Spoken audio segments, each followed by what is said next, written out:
नमस्कार दोस्तों, हम लोग रोजाना अखबार या टीवी पर चोरी, डकैती, हत्या, दुष्कर्म, अपहरण आदि के अपराध पढ़ते या सुनते हैं और इन सब बातों को इग्नोर कर देते हैं क्योंकि इन सब बातों से हमें कोई फर्क नहीं पड़ता। हाँ, हमें फर्क तब पड़ता है जब हमारे साथ ऐसी कोई घटना होती है, तब जाकर हमारे अंदर सोई हुई इंसानियत जागती है और उसके जागते ही दोषारोपण का दौर शुरू हो जाता है।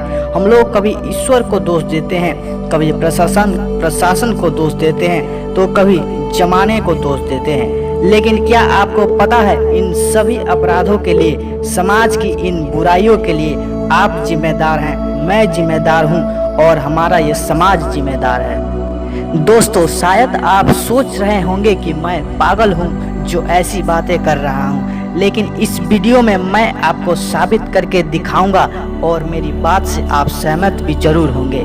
तो आपसे रिक्वेस्ट है कि वीडियो को पूरा देखें और समझें।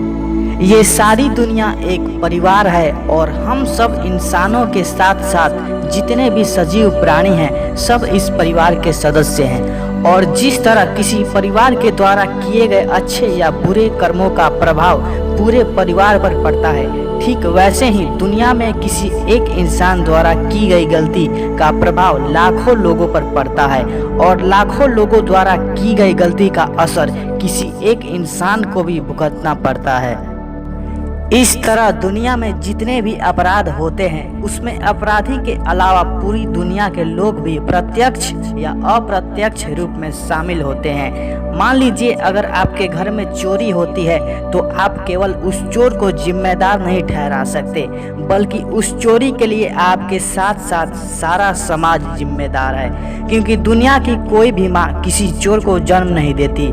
जन्म तो वो एक मासूम बच्चे को देती है, फिर वह मासूम बच्चा चलना, फिरना, बोलना और चोरी करना सब कुछ इस दुनिया से ही सीखता है।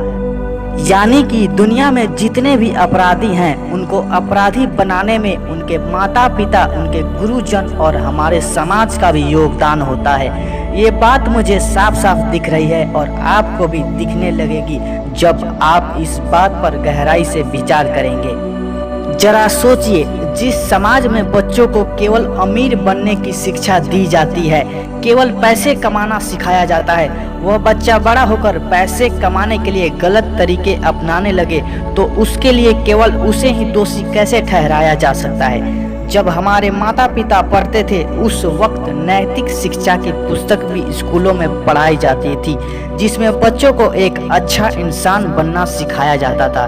परंतु आजकल वह पुस्तक ना जाने कहाँ गुम हो गई है। आज जब कहीं कुछ गलत होता है तो हम सब एक दूसरे को दोष देने लगते हैं, परंतु कोई उसकी जिम्मेदारी लेने को तैयार नहीं होता।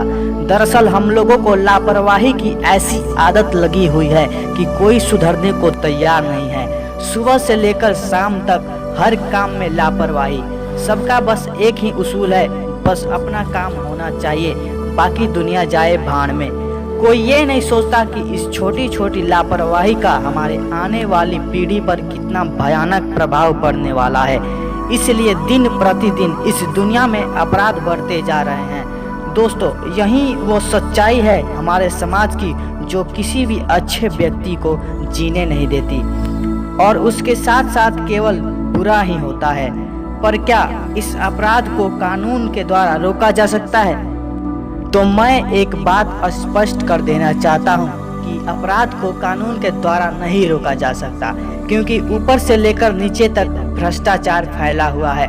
इस समाज से बुराई मिटाने के लिए और दुनिया को अपराध मुक्त बनाने के लिए हम सभी को मिलकर प्रयास करना होगा और इसके लिए हमें सबसे पहले खुद को बदलना होगा।